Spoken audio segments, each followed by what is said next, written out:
ملک کې د بجلی ډېر غټ بحران دی ځای په ځای لوډ شیډینګ چالو دی یو ګټه وي نو بیا 10 ګټې نه کله یو تسوال کله بل تسوال د جنریټر هم کار نه کوي د بجلی د لاس لا غر کی اخر داول نه سميږي اوس به سم شي د دې نه خو هغه نه بلول ښه دي فطرت او بجلی لاړه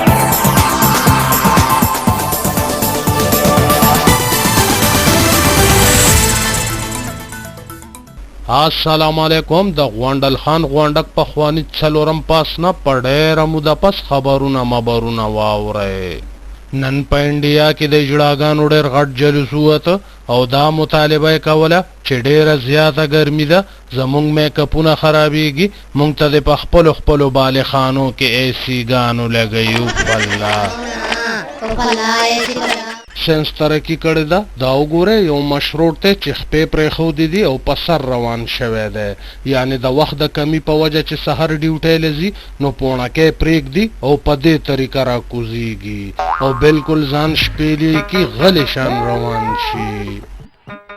یو سړی رابېدلی دی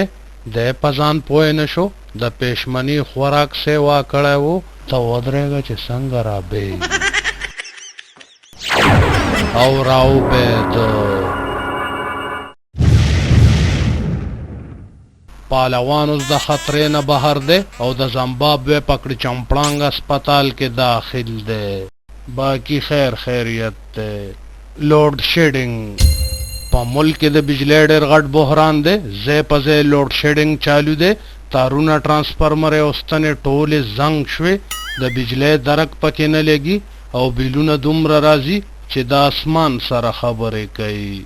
دا ځکه چې د یو ټوخي سره میټر شپږ یونټې اړوي باقی خیریت دی